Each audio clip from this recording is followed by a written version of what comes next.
Cumprimentamos a todas as pessoas que nos acompanham em mais uma transmissão do canal Cultural OAB.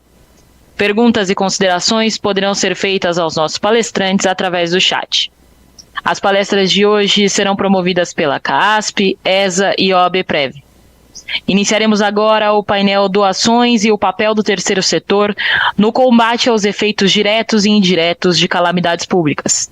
Temos a satisfação de receber a doutora Laís de Figueiredo Lopes, que é advogada e mestre em Direito pela PUC São Paulo e presidente da Comissão de Terceiro Setor da OAB São Paulo. Ela quem conduzirá o referido tema. Doutora, um bom dia, seja bem-vinda. A palavra é sua.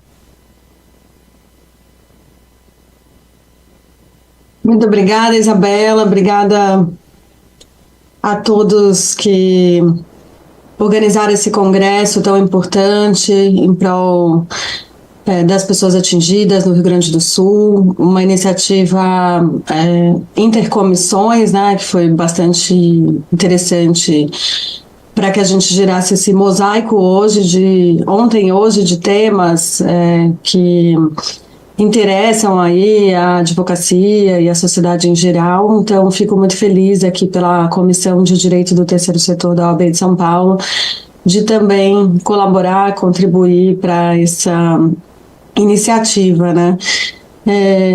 Lembrando que a gente está aqui por conta dessas doações, então já faço o convite para todo mundo que puder e quiser utilizar o Pix, que está aqui sendo divulgado pelo evento. Tem tanto um QR Code quanto um número de Pix, um endereço de Pix para que vocês possam fazer as doações. Quem se inscreveu aqui no Congresso tem a possibilidade, quando fez a inscrição pelo Simpla, de também fazer uma doação, mas constantemente as doações estão abertas e elas serão todas destinadas a essa ação solidária que a OAB de São Paulo está promovendo.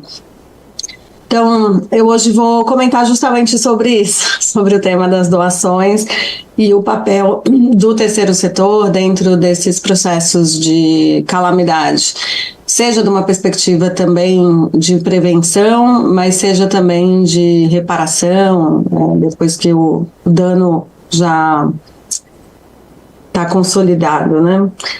Então, eu vou abrir aqui uma pequena apresentação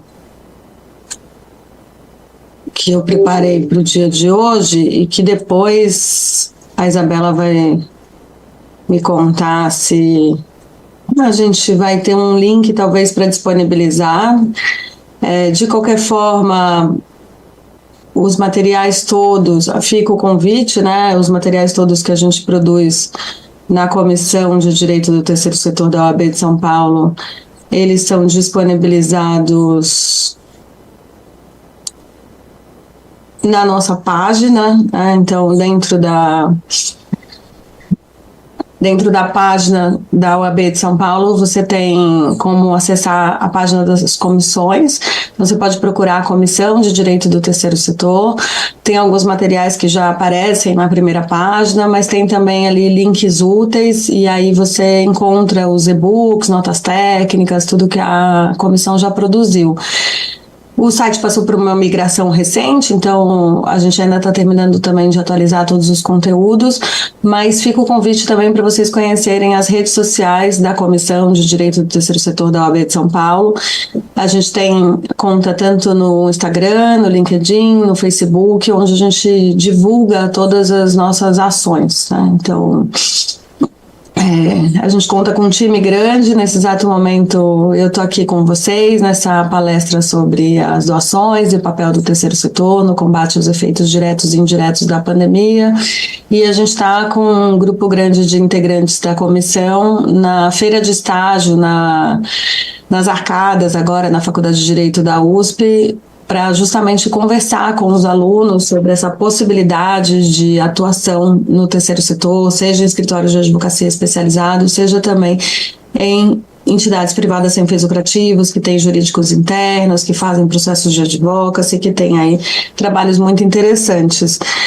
E na quinta-feira, dia 23, a gente está recebendo um evento também sobre os desafios jurídicos dos negócios de impacto. Foi feita uma pesquisa bastante interessante que a gente está lançando lá, então fica o convite para quem puder ir presencialmente no dia 23 pela manhã na sede da OAB, e para quem não puder se deslocar também online é possível acompanhar os debates do dia 23. No dia 28, a gente tem também mais um evento que é sobre organizações religiosas e terceiro setor, debates jurídicos atuais, e que está bastante interessante, 18 horas, é webinar, é todo online. E de 18 a 20 de junho fica o convite para o Direito do Terceiro Setor Law Summit, que é o nosso grande evento, um grande evento por ano, além de todos os menores que a gente faz, que reúne aí 3 dias de congresso com várias palestras interessantes e, obviamente, tudo gratuito pela Ordem dos Advogados de São Paulo. Então vai ser um prazer receber vocês lá, as inscrições já estão abertas, vocês podem acessar pelas redes sociais da comissão, como foi falado. Eu queria começar aqui, então, trazendo um pouco do conceito do que é o terceiro setor, né? Acho que muita gente pergunta, buscando também um conceito jurídico que a gente não tem, né? Então, a gente empresta esse conceito da economia. A gente tem o primeiro setor aí considerado o setor público, o segundo setor... então ali as empresas, e o terceiro setor seria onde estão as organizações não governamentais.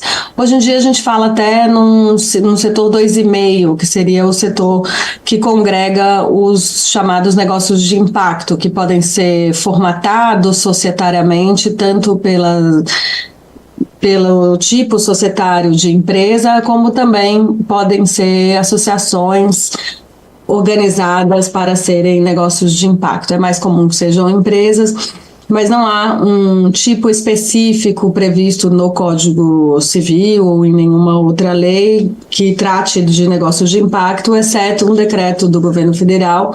E aí, quem gostar desse tema, fica a dica de acompanhar a ENA-Impacto, que é a Estratégia Nacional de Impacto, e no evento do dia 23, que eu acabei de fazer o convite, que justamente faz essa conexão de tentar qualificar os objetivos e os componentes de um negócio de impacto como uma pessoa jurídica de direito privado que justamente busca o impacto por meio do seu trabalho e busca o desenvolvimento sustentável e tem respeito com os seus funcionários, com a comunidade do seu entorno, com a sustentabilidade, enfim. Tem um conceito jurídico previsto nesse decreto federal que qualifica aquelas pessoas que querem seguir esse tipo de enquadramento.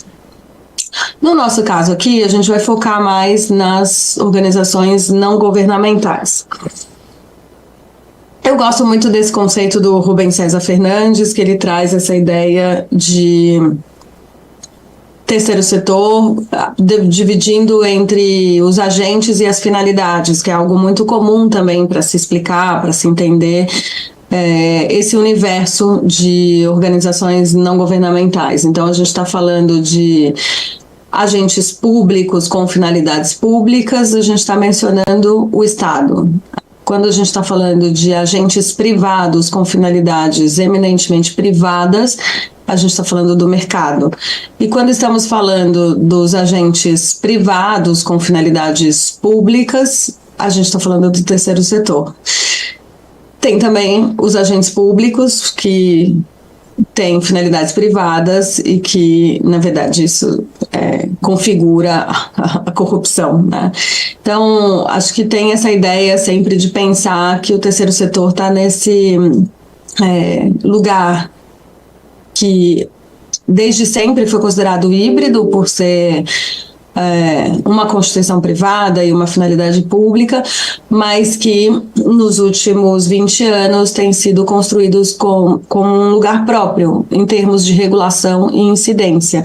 Cada vez mais a gente tem legislações específicas que explicitam, que explicam esse lugar específico, que não é puramente privado, não tem segue as regras de direito privado, mas na interação com o poder público também traz a camada regulatória referente ao direito público, sem se impactar como se fosse um órgão público. Então, a gente tem sempre que fazer essa sopesação de princípios e regras, lembrando que há uma autonomia prevista, inclusive na Constituição, que traz o direito da liberdade de associação, lá no seu artigo 5º, como um direito fundamental, e, decorrente dele, a não interferência estatal.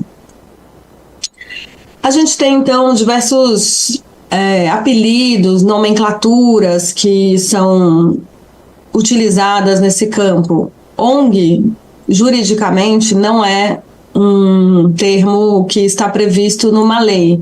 ONG é um apelido que a gente utiliza no Brasil muito a partir da década de 80, fazendo referência a esses atores não governamentais, utilizando essa expressão que ficou muito conhecida, muito consolidada na ONU, quando em 1945, no pós-guerra, se entendeu que além dos atores governamentais, eram também importantes os atores não governamentais na negociação da paz mundial e dos pactos que eram necessários ali na criação da Organização das Nações Unidas. Então, a gente usa ONG como essa denominação de atores que não estão dentro do aparelho do Estado, mas que também são legítimos de atuar na esfera pública. Juridicamente, a gente tem as associações e as fundações, principalmente como os tipos societários que estão presentes dentro do terceiro setor.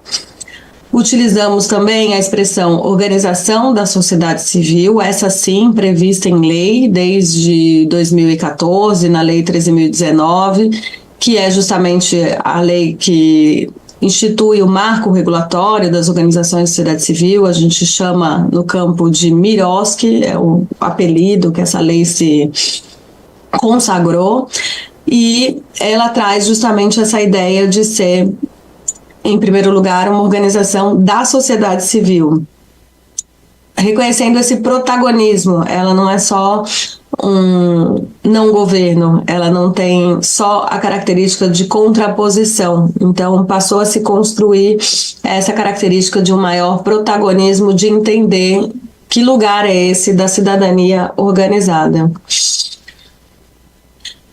Então, a gente tem organização da sociedade civil como um termo formal previsto na lei, mas que ele não é uma certificação. Organização da sociedade civil são todas aquelas organizações que potencialmente podem ser parceiras do Estado, que cumprem as regras de atuar com finalidade de relevância pública e social, que tem, enfim, normas de escrituração contábil em dia e que, de fato, estão ali colocadas como um conjunto de organizações que atuam em prol da sociedade em geral, né? Então, inclusive, a gente não tem na 13.019 uma lista taxativa de áreas de atuação, mas uma lista exemplificativa, entendendo que o objeto de uma parceria entre Estado e sociedade civil depende muito mais da legitimidade de onde vem o orçamento, a política pública e a legitimidade da experiência e da existência da organização da sociedade civil, que demonstra a possibilidade de contribuição naquela área em específico. A gente tem algumas qualificações também, a gente tem alguns títulos, certificações que são otorgadas pelo Estado e que não necessariamente mudam a natureza jurídica das organizações, como é o caso da OCIP, OS, a OCIP é da Lei 9790, o OS da Lei 9637 de 98, ambas ali da década de 90, do final da década. E que mantém, então, uma organização que é qualificada como CIP, ela é uma associação, uma fundação, uma organização que é qualificada como essa também é uma organização da sociedade civil e que vai ter o formato de associação ou fundação. A gente tem também os institutos de ciência e tecnologia, que tampouco muda o enquadramento das organizações da sociedade civil. Isso para explicar um pouco o cenário para a gente poder entrar no tema das doações. Então, além de associações e fundações, a Lei 3.019 também reconhece que está previsto no Código Civil as organizações religiosas e as cooperativas, né? Saiu recentemente a pesquisa nova do IPEA sobre o mapa das organizações da sociedade civil e ela traz o dado de 879 mil organizações no Brasil. A gente teve um crescimento maior no Centro-Oeste e no Norte nos últimos anos, né, quando fez a base de dados de 2021 para essa nova base de 2023, mas eu chamo a atenção, no caso aqui do Rio Grande do Sul, de que a gente sempre teve um alto grau associativo no sul do país. Então, já desde antes a gente tinha um número mais expressivo no sul do que no norte, né? E agora vem o crescimento, o acompanhamento, né, desse crescimento mais voltado no norte e no Centro-Oeste, sendo que, na verdade, na região sul e sudeste isso já era bastante consolidado. São essas as organizações que estão no campo, no território, ajudando aí no processo de toda essa tragédia climática que está colocada no Rio Grande do Sul. Acompanha muito a densidade demográfica de cada lugar, mas, de novo, as grandes diferenças é a quantidade de organizações que tem justamente no Rio Grande do Sul e comparado com, por exemplo, a Amazônia, que tem um território maior, uma densidade demográfica menor, né?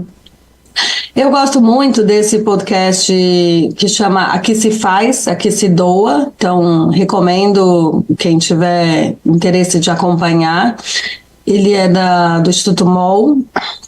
E um dos episódios que foi veiculado no ano passado fala sobre os dados referentes às organizações de sociedade civil. Então, até o nome do podcast é bastante provocativo, que se pergunta se o Brasil tem ONG demais, né?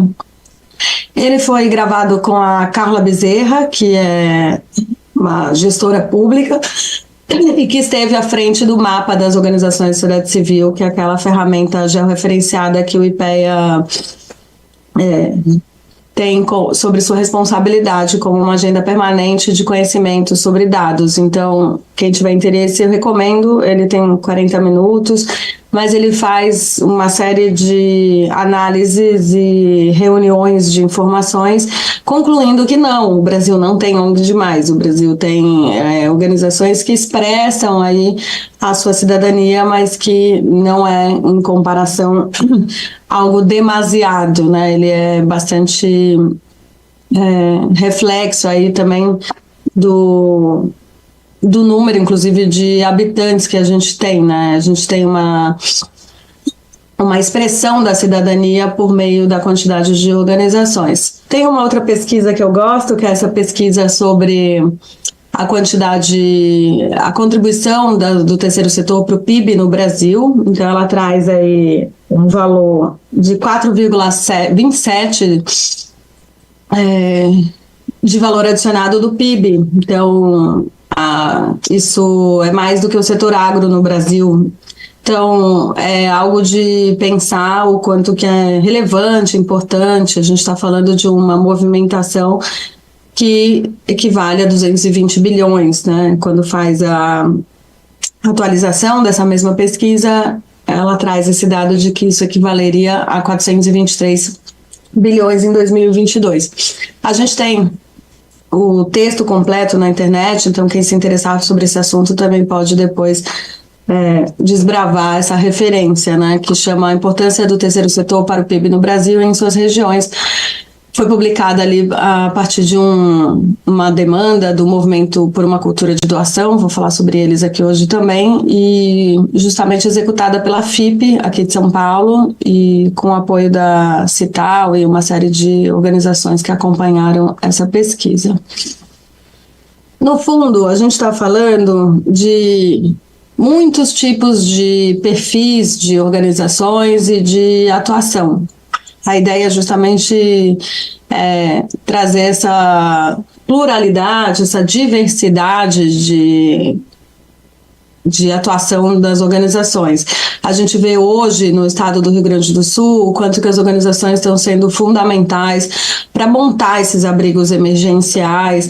Muitas vezes a gente vê que algumas organizações estão, inclusive, apoiando outras, perderam sua sede, estão temporariamente em outra. A gente tem uma rede Fundars, né, que é a rede de fundações e associações do Rio Grande do Sul, que está sendo bastante importante ali para conectar as organizações locais. E a gente que está aqui de longe querendo ajudar, nosso grande desafio é se conectar com a demanda local, para que justamente a gente possa ajudar de forma mais assertiva. Quem está no território sabe exatamente quais são as prioridades, e essas prioridades elas vão mudando a cada momento numa situação de emergência como essa. A gente tem a situação de proteção de criança e adolescente, isso conecta muito com o tema da violência contra mulheres, direitos humanos em geral, né? Criança e adolescente, pessoas com deficiência, população LGBTQIA+. Hoje, nesse congresso, a Ana Cifali, que é da Comissão de Criança e Adolescente, ela também é do Instituto Alana, vai falar especificamente sobre a questão das crianças e adolescentes, mas no geral a gente tem essa preocupação com todos os públicos que são considerados mais vulneráveis e que justamente tem nas organizações da sociedade civil um anteparo, uma expertise, um olhar, um conhecimento para apoiar o poder público nesse desafio de proteção ali dentro dessa situação de vulnerabilidade, né?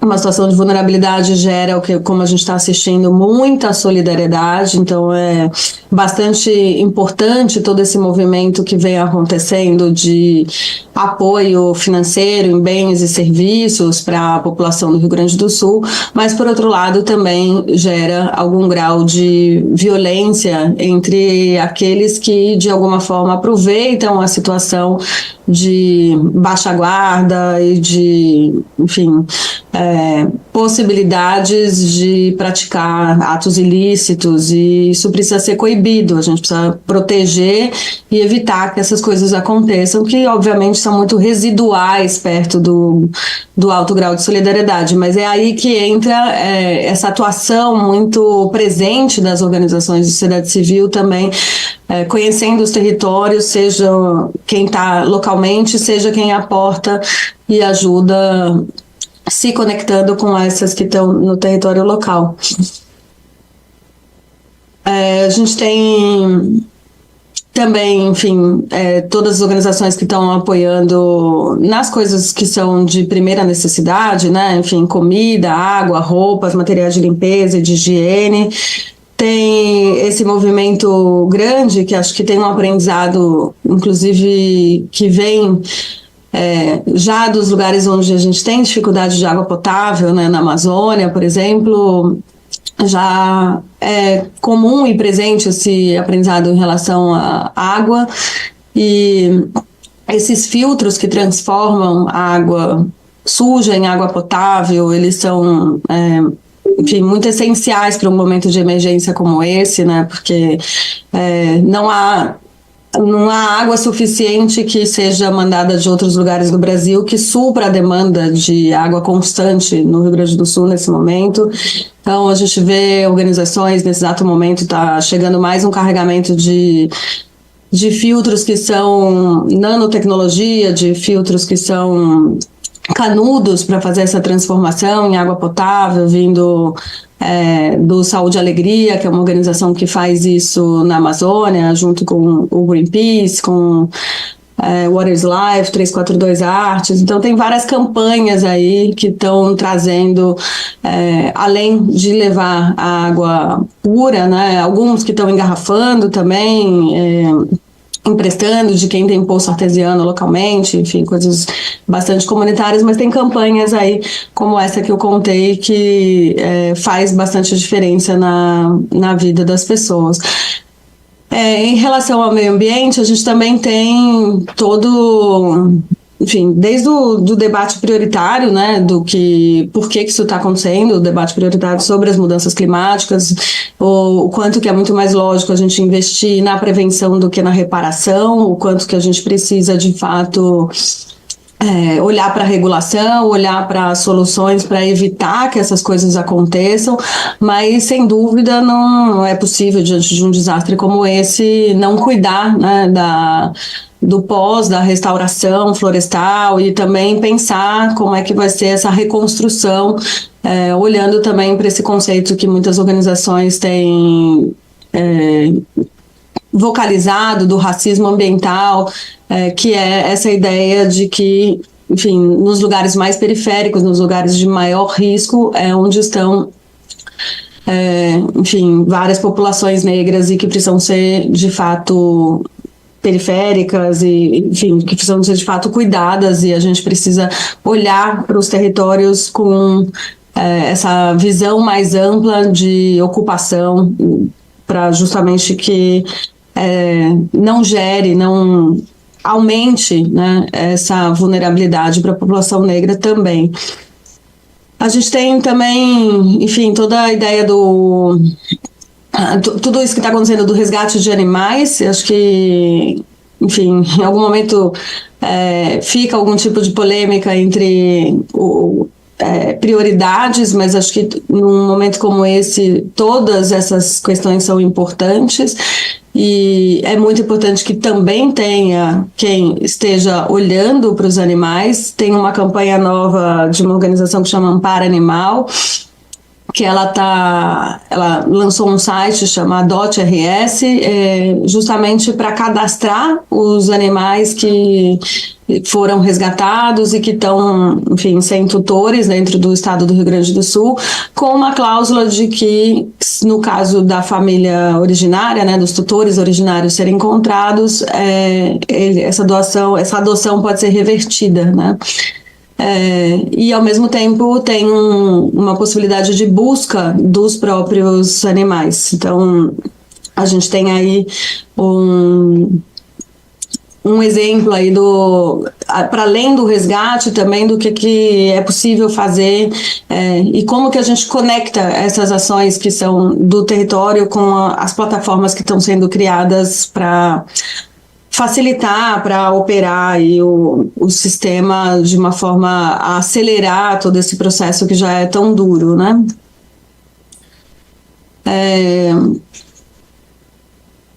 A gente tem, enfim, vários exemplos da saúde, inclusive de cancelamento de cirurgias eletivas, de readequação de leitos, de improvisação e de força-tarefa, né, do SUS para conseguir dar conta aí de todos os desafios dos atendimentos emergenciais.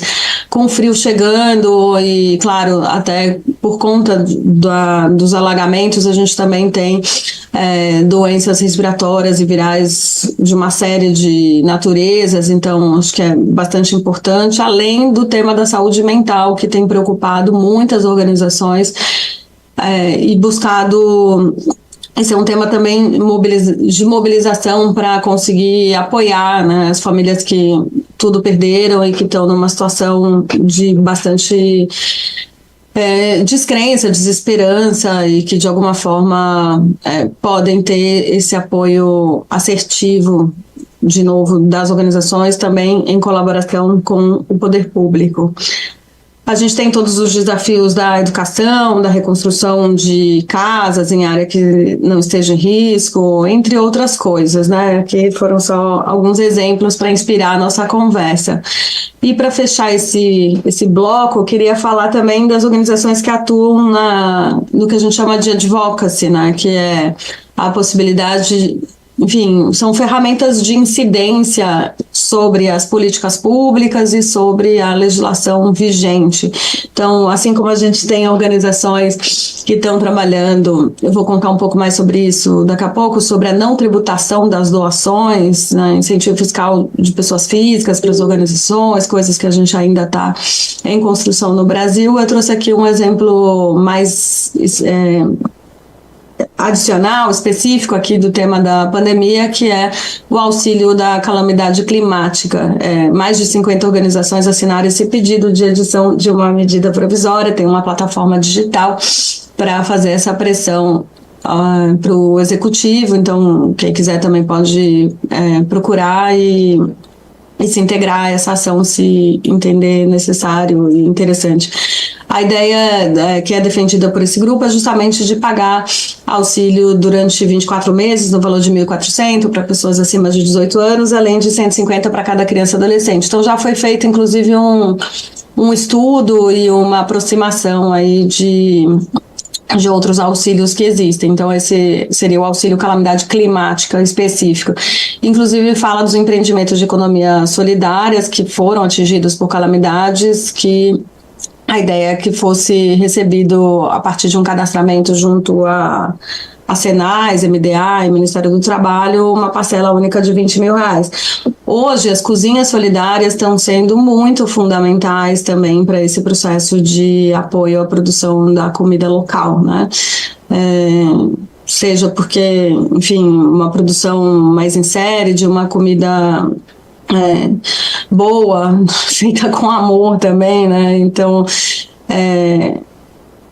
muitas não tem mais onde nem fazer, então tem sido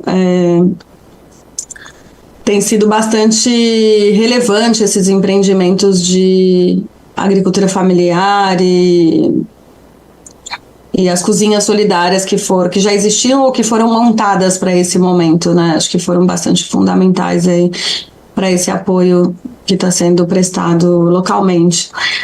Na época da pandemia da Covid-19, a gente teve uma lei que tem o número de 14.215 de 2021, né, que ela foi editada para estabelecer regras transitórias para as parcerias durante a calamidade. Então, hoje, no MIROSC, na Lei 13.019 de 2014, já é possível fazer parcerias com as organizações da sociedade civil com dispensa de equipamento público em caso de calamidade pública. Isso já é lei, já está no ordenamento vigente, já está sendo utilizado pela administração pública, nesse caso do Rio Grande do Sul também. Mas o que nos preocupa é que a gente tem uma questão bastante sensível em relação as parcerias vigentes, né? Quando a gente já tem o recurso e tinha um determinado objeto, um determinado plano de trabalho, e de repente vem esse desastre climático e a gente precisa mudar tudo, precisa mudar todos os rumos aí do que estava sendo pensado e colocado. Então, essa lei ela foi bastante interessante e útil no momento da pandemia, e eu trago ela para reflexão aqui, pensando justamente nesse papel do terceiro setor no combate aos efeitos diretos e indiretos da pandemia, porque ela traz a possibilidade de alteração do objeto, né? E essa complementação do objeto, ela justamente tem um recorte de ser nesse contexto. Aqui foi do enfrentamento da pandemia, já uma sinalização de eventualmente alterar essa lei para que ela não seja só para a pandemia, que ela seja para calamidades em geral. Então, acho que daqui a pouco a gente pode ter uma resposta do Congresso, do Executivo em relação a isso, mas o contexto é justamente de permitir uma coisa que no direito público é sempre enfim, sensível, né, delicado e arriscado, e que tem que tomar cuidado, que é essa mudança de objeto. Então, aqui ela traz critérios mais objetivos para a mudança de objeto, né? Então, a ideia é que possa ser incluídas ações que não sejam direcionadas a esse combate aos efeitos diretos e indiretos. É vedada a inclusão de ações que não sejam direcionadas, né? Tem que ter um nexo de causalidade com a política pública que originou a formalização da parceria. A ideia de ter conformidade com o objeto de atuação da entidade parceira. Obviamente tem que ter a parceria vigente, a gente está falando de acordo prévio entre os partícipes, né? Viabilidade de execução, redefinição de metas, resultados, prazos de prestação de contas e preservação da mesma categoria econômica da despesa decorrente do objeto inicial, para justamente preservar aí a lógica do orçamento público, né? Então, acho que tem aí uma boa reflexão do caso das parcerias com a administração pública. Em relação às doações, a gente tem, enfim, a definição de doações no Código Civil. A doação é uma mera liberalidade de qualquer pessoa física ou jurídica que vai transferir do seu patrimônio bens ou vantagens para o de outra pessoa. E a gente tem uma doação que também é chamada de doação com encargo, né? E aí o donatário ele é obrigado a cumprir esses encargos na medida do que for acordado em contrato. E sobre as doações, a gente tem um imposto, que é o ITCMD. Então, esse imposto nos preocupa nesse momento, porque ele tem uma lógica de um imposto imperfeito, não recorrente, né? Ele é um imposto de competência estadual e ele se aplica quando tem a doação, quando tem a transmissão. Mas num momento como esse, onde a gente está precisando fazer com que esse fluxo de doações aconteça de forma bastante intensa, ele é um imposto que deveria ser revisto e, na verdade, existe todo um movimento no Brasil para que o imposto sobre doações referentes às doações que são feitas às organizações de sociedade civil seja revisto de uma maneira geral, porque o que se espera é que as doações possam acontecer como atos de solidariedade, de generosidade, durante todo o tempo, e não apenas e mais precisamente, né, mais presentemente nos casos em que a gente está vivendo agora. Então, a gente já tem uma novidade sobre isso, que é a conquista na reforma tributária sobre a não incidência do ITCMD. Então, hoje, no artigo 155 da Constituição Federal, no inciso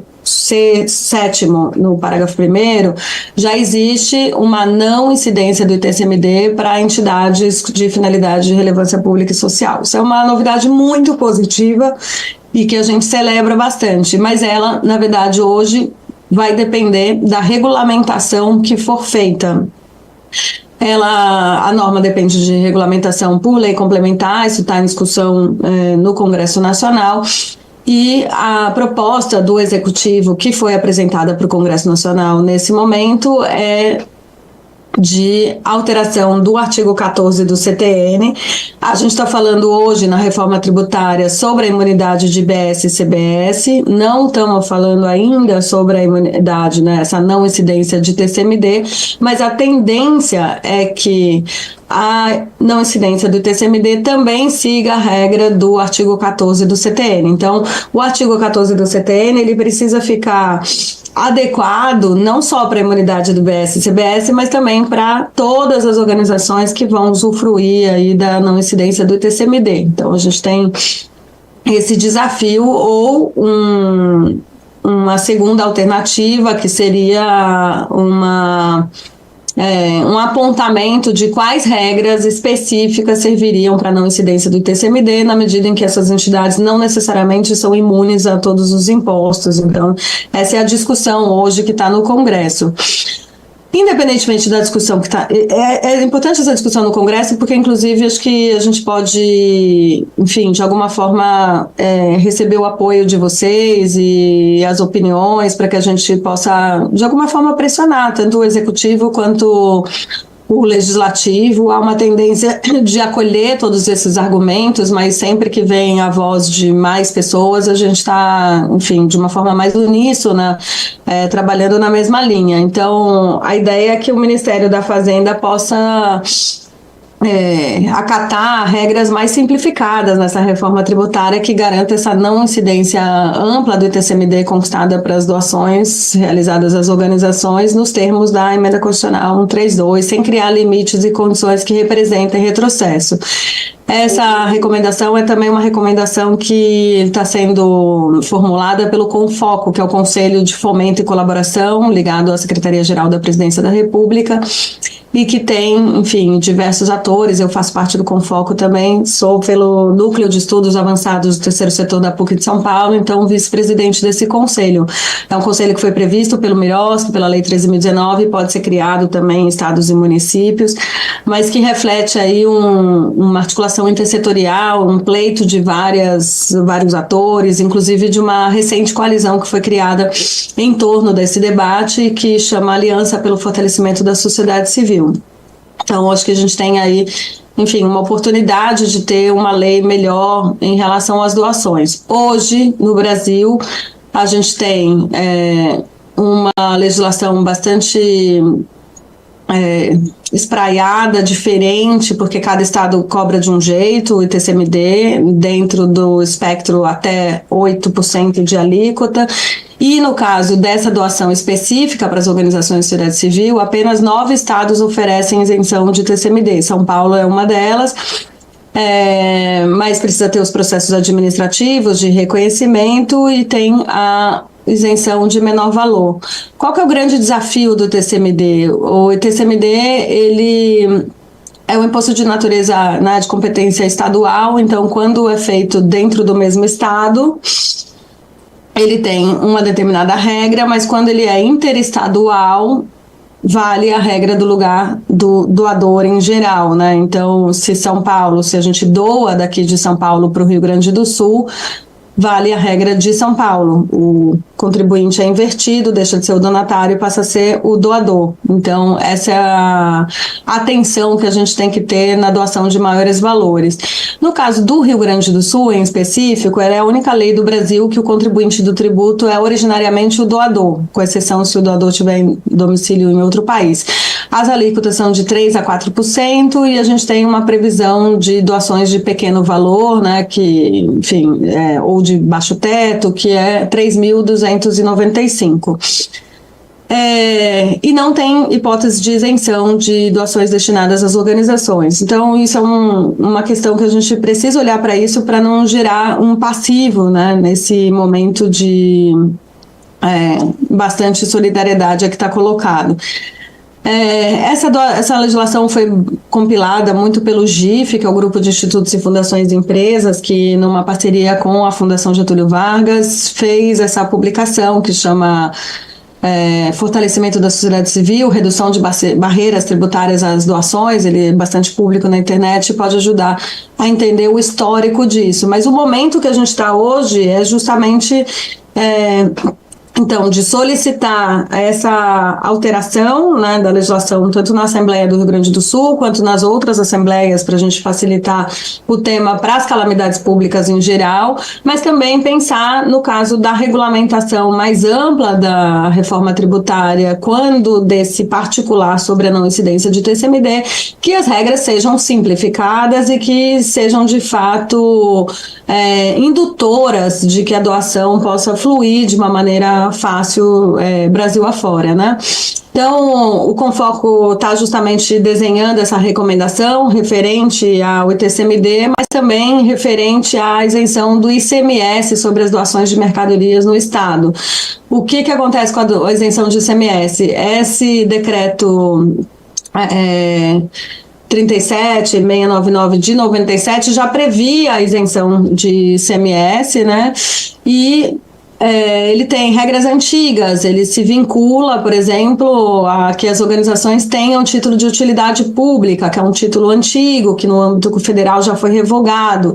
Então, no caso da isenção do ICMS sobre as doações de mercadorias no estado do Rio Grande do Sul, o pleito é que seja desvinculado do título de utilidade pública, que aliás esse título de utilidade pública deveria ser exterminado em todo o Brasil, e os benefícios ampliados e subrogados para as organizações em geral, como foi feito no âmbito federal. A gente aqui na OAB de São Paulo, a gente fez uma nota técnica sobre o título de utilidade pública no estado de São Paulo e no município, está disponível tanto no site da comissão quanto nas redes sociais, e acho que é um debate, obviamente, não prioritário no momento de emergência, mas prioritário na medida, logo em seguida, e nesse momento prioritário na medida que a gente precisa desvincular para facilitar com que mais organizações possam, de fato, atuar sem burocracia nesse momento tão relevante, né? Então, a recomendação do Confoco vale também, no caso do TCMD, como eu falei, para todos os estados e Distrito Federal, para facilitar que as doações cheguem no Rio Grande do Sul sem a tributação do ITCMD, e também que, no caso do Rio Grande do Sul, possa ser isentado o ITCMD para doações financeiras ou de bens nesse período de calamidade. A gente tem, então, também a questão das doações internacionais. Então, a gente não tinha tributação das doações internacionais recentemente por conta de uma decisão do STF, que foi sistematizada no tema 825, mas agora a gente tem uma regra de transição que vai depender das normas que vão ser feitas em cada estado, né? Então, acho que o resumo aqui, para conseguir fechar em tempo, é que a gente hoje tem uma legislação que foi muito cruel ao longo dos anos com as organizações da sociedade civil no tocante às doações. Não faz nenhum sentido tributar doações, não faz sentido tributar solidariedade, tributar filantropia, e a gente precisa modificar isso no país. A grande oportunidade que depois de muitos anos, depois de muita luta das organizações e de todos os estudiosos e também servidores públicos que compreenderam essa relevância, a gente conseguiu então conquistar na Constituição Federal a não incidência do ITCMD. Então, nesse momento, a gente tem tanto que regulamentar isso na lei complementar de uma maneira positiva, e emergencialmente a gente vai ter que tratar dessa necessidade de alteração desde já, no caso da calamidade que está acontecendo no Rio Grande do Sul hoje. E sugiro, inclusive, que a gente olhe para isso de uma maneira, calamidades em geral, para não acontecer o que aconteceu com a Lei 14.215, que ficou circunstanciada à questão da pandemia, da Covid-19, e que hoje não tem a mesma segurança jurídica para ser estendida para o caso de uma calamidade como está acontecendo hoje no Rio Grande do Sul. Então, a ideia é que seja colocado calamidades públicas, porque a gente está vivendo isso no Rio Grande do Sul. Espero que a gente demore para viver uma outra dessa magnitude, na verdade é a maior que a gente está vivendo nos últimos tempos, mas com as mudanças climáticas acontecendo e do jeito que a coisa vai, a gente, enfim, precisa investir mais em prevenção e evitar que essas coisas aconteçam, mas pode acontecer de novo, e a gente precisa estar com uma arquitetura legal que possa, de fato, apoiar esse processo de doações. Para vocês terem uma ideia, a BCR aqui faz um monitoramento das doações, né? Eles começaram esse monitoramento justamente na Covid, em 2020 e 2021, que nesse período somou-se 7 bilhões de reais de doações feitas aí a partir do registro de notícias públicas sobre doações. Inclusive, quem tiver notícias públicas de doações e quiser mandar para eles, se lá não tiver registrado ainda, o registro é de, no mínimo, uma doação de 3 mil reais. E aí tem que ter um link com a referência principal da notícia. E hoje a gente está ainda em uma média de 400 mil reais com essa situação do Rio Grande do Sul, mas já chega perto de tudo que foi em 2023, a gente viu uma queda, então, depois do momento da Covid, então a gente sente uma presença maior quando tem uma situação de mais comoção, e a gente precisa entender que justamente para lidar com esses momentos a gente precisa de organizações fortalecidas de forma permanente. Então é bastante estratégico que a gente cuide, porque são elas que no momento de desastre, em apoio ao poder público, conseguem também fazer essas mediações de território e atuar de forma bastante concreta nas emergências. A gente tem aqui o censo GIF, eu trouxe alguns outros dados finais aqui, a gente já está indo para o encerramento da nossa palestra de hoje, daqui a pouco chega uma outra colega para dar seguimento ao nosso congresso, né? Mas a gente tem aqui o censo GIF, onde de 131 organizações, a gente tem um total de 5 bilhões investidos, então chama atenção a essa articulação intersetorial, a importância do investimento das empresas também, né, do investimento social privado nas organizações e nessas emergências. Cito aqui também a pesquisa Doação Brasil 2022, que é uma pesquisa do IDES, que nos conta a quantia de 12 bilhões doados em 2022 por indivíduos. Aqui é algo mais amplo, porque fala de doação em dinheiro, em bens, inclusive em tempo de trabalho voluntário. Então, o interessante é de pensar que o brasileiro é bastante generoso. Em 2022, o dado é de que 84% dos brasileiros fez algum tipo de doação, seja, de novo, em dinheiro, bens, alimentos ou trabalho voluntário. O que a gente precisa é transformar tudo isso numa força mais estratégica e mais recorrente para apoiar o campo das organizações de sociedade civil, para que elas se fortaleçam e possam ajudar de forma mais assertiva em situações como essa. Das causas beneficiadas aí pela pesquisa principal aqui era de crianças e na área infantil, mas também saúde, combate à fome, situações emergenciais também aparece com 13% nesse ano, né? A gente na OAB aqui também fez na comissão uma cartilha sobre fomento à cultura de doação na advocacia, onde a gente já lançou a 2ª edição. Ela está bastante atualizada, ela fala de todos os incentivos fiscais.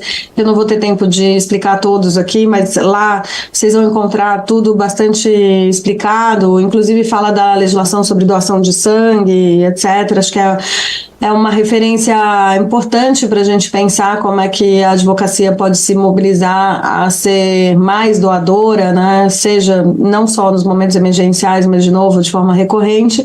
E eu queria terminar aqui mostrando para vocês, fazendo um convite também, além de vocês seguirem a comissão, também o movimento por uma cultura de doação, que tem uma congregação aí de diversos atores, justamente para mobilizar esse sonho comum de onde doar se torna uma cultura, né? Onde as pessoas doam generosamente. A gente tem, de fato, uma cultura de doação consolidada no país.